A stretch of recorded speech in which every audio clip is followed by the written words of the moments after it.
So, if you've ever found yourself staring out the window at the Canadian winter slush, daydreaming about trading it all in for a laptop on a sunny beach, you're definitely not alone. But if you're like most people, that dream is usually followed immediately by a wave of pure panic about how you'd actually handle your finances, your taxes, and your investments while living abroad. Well, you are in the exact right place. Today, in this explainer, we are decoding the absolute blueprint of a Canadian solopreneur who actually did it, building a massive six-figure portfolio while traveling the world.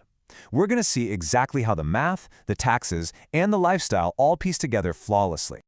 Okay, let's dive right into this, because we have to address the elephant in the room. There is a massive, and I mean massive, gap between the shiny Instagram dream of being a digital nomad and the gritty financial reality of it. You might be wondering, how do you actually build a $600,000 portfolio traveling the world when most Canadians who try this end up falling flat on their faces? Well, the truth is, most aspiring nomads completely mess up their residency status. They accidentally trigger massive tax events, they get double taxed by the CRA and their host country, or they inflate their lifestyle so much that they never actually save a dime. But there is a way to succeed. There is a precise, structured way to navigate this whole shebang, and that's exactly what we're looking at today. Right off the bat, let's ground this in some hard proof. What we're looking at here is Patrick Dalasoso's verified net worth graph, hitting a highly specific $600,940.03. I point this out because this isn't some theoretical advice from a guru selling pipe dreams. This is a tested, verified reality. It's a real portfolio built by a Canadian solopreneur out in the wild, tracking actual dollars and cents. Seeing a metric this precise proves that managing your wealth while living out of a suitcase isn't just a fantasy, it is entirely possible if you follow the right system. To understand exactly how that graph was built, we have to look at the philosophy behind it. Patrick explicitly states, "I'm not writing this from a desk in Toronto." He completely traded the traditional, wildly expensive city life for global freedom. And his formula? It was surprisingly simple. You take a high Canadian salary, combine it with low nomad living expenses, max out your investments, and let it compound. That is the secret sauce. This wealth wasn't built on picking the next risky crypto coin or gambling your life savings on day trading. No way! It was built on the boring, beautiful consistency of earning strong Canadian dollars, keeping living expenses incredibly low in other countries, and just pouring the difference into investments. So the crucial point is understanding the actual mechanics of this boring formula, which really comes down to a dual approach. On one side of the equation, you maintain a high Canadian income by earning in US or Canadian dollars and keeping your Canadian residency totally intact. On the other side, you leverage low nomad expenses by spending in local, often way more affordable currencies. But listen, the real secret to this massive compounding effect is avoiding lifestyle inflation. It's a trap so many fall into. Just because you can afford to rent a luxury villa in Bali doesn't mean you should, at least not if your goal is long-term wealth. Keeping those expenses grounded is exactly what frees up the massive capital needed to fund your portfolio. Let's walk through the exact roadmap Patrick used, which is mapped out into 4 clear phases of wealth. Phase 1 is building the foundation. This is going from zero to your first 100K, where you are basically surviving on a tight budget, think maybe $2,500 a month. Then you hit Phase 2, which is accelerate. You're pushing to $300,000, maxing out your tax shelters. Phase 3 is the compound phase, taking you all the way up to $600,000. This is where you finally get some lifestyle flexibility, and your non-registered portfolio is doing the heavy lifting for you. And finally, the holy grail, Phase 4, freedom. At $600,000 and above, your portfolio is literally covering 50% or more of your living expenses. That gives you the ultimate time freedom to work on what you want, wherever you want. Now, what's really interesting about this next part is seeing exactly where that money lives.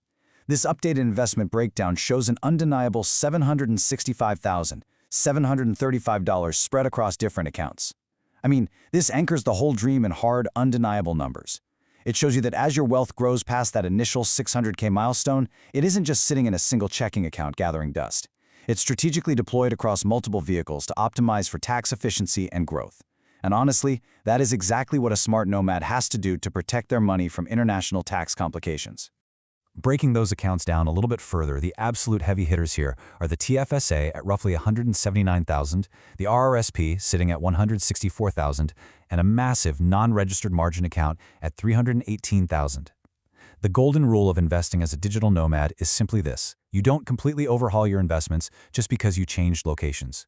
You keep investing in solid, reliable Canadian ETFs and index funds. The trick, though, is knowing exactly how to manage these specific shelters while you travel, so you don't accidentally run afoul of complex international tax laws and get dinged by the CRA. And honestly, that brings us to the single most important financial decision you will ever make as a Canadian nomad. Keep your Canadian residency to preserve your TFSA and your RSSP. The CRA uses what they call a facts and circumstances test, which is basically centered on your primary ties, things like having a home or a spouse back in Canada. If you sever those ties and become a non-resident, your TFSA essentially freezes, and the tax implications of that can be absolutely disastrous.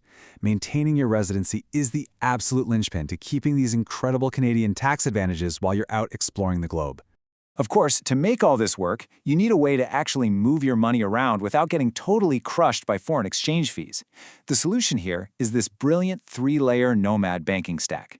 Layer 1 is your anchor bank. Think Tangerine or EQ Bank. Use this to keep your Canadian financial presence alive and receive direct deposits.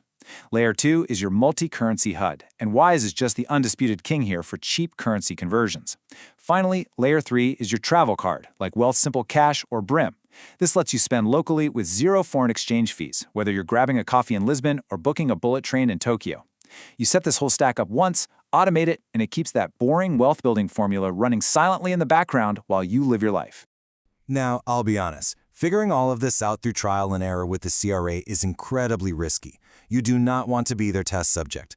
That's exactly why Patrick compiled all these hard-won lessons into a resource called the Canadian Digital Nomad Financial Starter Kit. This material serves as the ultimate, low-effort operational roadmap. It documents his exact methodology for handling residency, banking, taxes, and investing as a Canadian abroad. It takes all the stressful guesswork out of these complex systems, structuring the information specifically for Canadians, written by someone who has actually lived it and achieved that massive 600K benchmark. To give you an idea of the sheer value here, the source material organizes this entire system into 7 comprehensive modules. It covers everything from nailing down your residency status to running a global solopreneur business. It even includes practical templates to track your net worth and residency ties, alongside over 85 pages detailing exactly how to avoid the double taxation and legal headaches that plague so many unprepared travelers. So it isn't just a book you read once, it is an entire operational system aimed at keeping travelers compliant, totally stress-free, and financially secure. The really wild part? The source material positions this entire blueprint at just a $47 price point. The argument made here is heavily based on risk mitigation. Think about it, you're contrasting a tiny $47 upfront cost against the potential thousands or even tens of thousands of dollars a single mistake with the CRA or a bad string of currency conversions could cost you. It is presented as the ultimate shortcut, a way to completely remove the barriers to getting your financial house in order before you even step onto a plane. And this brilliantly illustrates another vital point. Building wealth is really only half the battle. You also have to keep it. The strategy outlines exactly how to cover catastrophic risks through a solid portfolio protection strategy. Step 1 is protecting the portfolio itself with critical illness and disability insurance, because let's face it, if you can't work, your portfolio has to survive a whole lot longer. Step 2 is protecting the person. This means having ironclad emergency evacuation and repatriation coverage. If you get into a bad motorcycle accident in Vietnam, you absolutely do not want to be paying $100,000 out of pocket just to get a medical flight back to a Canadian hospital. This strategy ensures everything you've built is safe from the worst-case scenarios.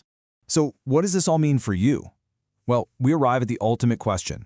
The systems, the tax strategies, the banking stocks. As Patrick's massive portfolio proves, these are all totally solvable puzzles. But the real variable here is mindset. In an increasingly borderless world, are you going to optimize your life for standard comfort, or are you going to optimize it for true freedom? Are you going to let CRA confusion keep you chained to a desk? Thank you so much for joining me for this explainer. Keep questioning the default path, and we will absolutely see you next time.